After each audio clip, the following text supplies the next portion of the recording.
Proizvodnja rasada često je veoma zahtjevna, a upravo od nje zavisi kvalitet sadnog materijala i urod.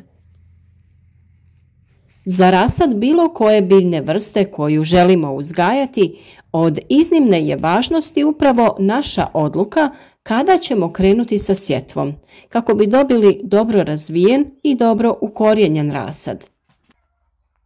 Samo pravovremeno posijan rasad koji se dobro razvio i ima dobro razvijen korijen će brzo nastaviti sa rastom nakon sadnje na svoje stalno mjesto. Sa proizvodnjom rasada nije dobro krenuti ni previše rano, ali nije dobro ni zakasniti. U ovom videu pričati ćemo o izboru pravog trenutka za sijanje sjemena za naše povrće. Bilo da se bavite uzgojem povrća u zatvorenom prostoru ili u vrtu na otvorenom, sijanje sjemena i priprema rasada je posao koji je pred nama. Ostanite s nama do kraja videa i saznajte koji su najčešći problemi u uzgoju i na šta to treba obratiti pažnju, te odgovorite na nagradno pitanje koje ćemo postaviti na kraju videa. Kod rane sjetve rasada veći je utrošak energenata za zagrijavanje. Duži je period potrebno zagrijavanje, a kao rezultat ćemo dobiti star i prerastao rasad. Star rasad doživljava veći stres prilikom presađivanja. Dio listova će se osušiti nakon sadnje na stalno mjesto. Korijen se sporije ukorjenjuje, a smanjuje se urod zbog toga što biljka troši snagu i vitalnu energiju da se ukorijeni. Dolazi do otpadanja cvjetnih pupoljaka ili potpuno izostaje cvjetanje prve etaže pupoljaka.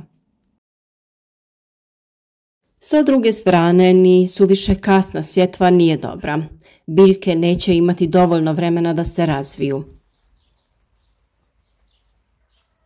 Ovakav rasad se prilikom sadnje na stalno mjesto brzo ukorjenjuje, ali sporo nastavlja dalji rast i razvoj. Rasad zaostaje u porastu u odnosu na kvalitetan rasad i traži mnogo više njege. Samo vrijeme sjetve zavisi od karakteristika i potrebe određene vrste, od namjene rasada za dalju proizvodnju i od dužine vremenskog intervala potrebnog za proizvodnju rasada određene biljne vrste. Sjeme različitih biljnih vrsta treba različit vremenski period kako bi klijalo i niklo. Također, različit je i vremenski period potreban za razvoj mladih biljaka nakon nicanja. Namjena rasada u velikoj mjeri utječe na vrijeme sjetve. Najranije se sije rasad namijenjen proizvodnji povrća poput paprika, paradajza i krastavca u grijanom plasteniku. Zatim rasad namijenjen proizvodnji u negrijanom plasteniku, a najkasnije se sije rasad namijenjen za proizvodnju na otvorenom. Za većinu biljnih vrsta rasadnička proizvodnja može biti rana, srednje rana i kasna. Neko opšte pravilo jeste da se rana sjetva rasada za različite biljne vrste obavlja otprilike krajem januara i početkom februara za sadnju u grijanim plastenicima. Srednje rana sjetva se obavlja krajem februara i početkom marta za sadnju u negrijanim plastenicima.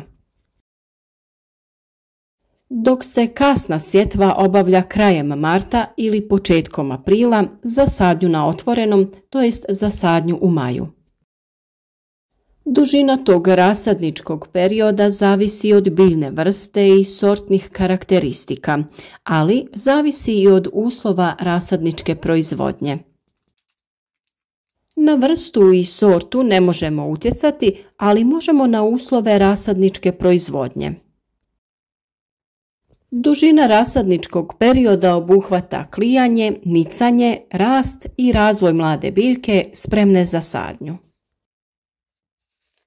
Za paradajz, papriku, plavi patliđan dužina rasadničke proizvodnje kreće se otprilike od 40 do 70 dana, za kupusnjače od 30 do 50 dana, dok za krastavac, dinju, lubenicu i tikve treba od 20 do 25 dana.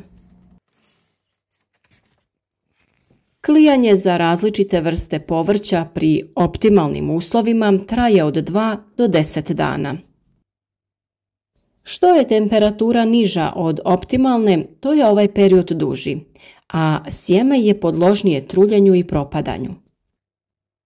Sam period klijanja može se skratiti ako izvršite namakanje sjemena. Istovremeno se namakanje može izvršiti i dezinfekcija sjemena, kada sjeme potapamo u raznim čajevima poput onog od žalfije ili kamilice. Tokom perioda klijanja, nicanja i rasta rasada od iznimne važnosti je obezbijediti optimalne uslove u kojima se ove faze odvijaju. Posebnu pažnju treba posvetiti kvalitetu supstrata, temperaturi, svjetlosti i vlazi. Temperatura je naime jedan od osnovnih faktora rasadničke proizvodnje. Vrijednosti temperature se prilagođavaju zahtjevima biljne vrste i njene razvojne faze, ali na vrijednost temperature utječu i drugi faktori poput insolacije i vlažnosti. Za većinu toploljubivih kultura optimalna temperatura za klijanje i nicanje kreće se od 25 do 28 stepeni. Nakon nicanja od izuzetne važnosti je da se temperatura snizi za nekoliko stepeni, maksimalno na 20 stepeni. Ove vrijednosti spriječiti će izduživanje rasada i omogućiti mladim biljkama da razviju jači korijen. Nakon tog kratkog perioda sa nešto nižim temperaturama slijedi period rasta za koji se temperatura poveća za nekoliko stepeni. Također temperatura tokom dana je nekoliko stepeni veća od one noćne temperature. Svjetlost je također od izuzetne važnosti u proizvodnji ranog rasada. Ukoliko mlade biljke rastu u uslovima umanjene svjetlosti, dolazi do njihovog izduživanja, usporenog rasta, biljke su tanke i nježne. Sve to utječe na kvalitet dobijenog rasada i njegovo zdravstveno stanje. Do nedostatka svjetlosti može doći zbog stvarnog nedostatka svjetlosti koji inače vlada tokom zimskih dana, ali i zbog preguste sjetve kada se biljke međusobno zasjenjuju i guše. U ranoj proizvodnji rasada treba obezbijediti dodatno osvjetljenje pomoću različitih sijalica, a biljke ne smiju biti pregusto posijane ukoliko radimo rasad golih žila, to jest čupani rasad, za svoje potrebe. Sada je pravo vrijeme da zapratite naš kanal i pratite serijal video savjeta upravo o uzgoju biljaka od sjemena do ploda. Naš kanal već ima dosta videa na ovu temu, što općenito, što pojedinačno za određene biljke, pa možete i tamo da se informirate. Sada smo ipak odlučili posvetiti posebnu pažnju ovoj temi i detaljno vas voditi kroz proces uzgoja rasada povrća. O svemu ovom ćemo još detaljno govoriti u narednom periodu, pa svakako vrijedi kliknuti subscribe, a klik na zvonce pored osigurati će vam da dobijete obavijest o svakom novom video savjetu. Uz ove naše savjete vjerujem da ćete osigurati sebi uzgoj zdravih i jakih presadnica, a na kraju i biljaka u vašem vrtu. Ne zaboravite da je i u toku darivanje, a na vama je samo da budete aktivni. Podijelite ovaj video sa prijateljima, ostavite like te napišete komentar ispod videa kako bi osvojili vrijedne poklone na kraju mjeseca. Nagradno pitanje za današnju temu glasi kako potaknuti i olakšati klijanje sjemena za brži rast i otpornost. Vaše odgovore pišite nam u komentarima. Na ovaj način vama olakšavamo smišljanje šta da napišete, a nama da prepoznamo prave ljubitelje biljaka koji žele biti uspješni u uzgoju. Hvala vam puno na podršci i sretno svima!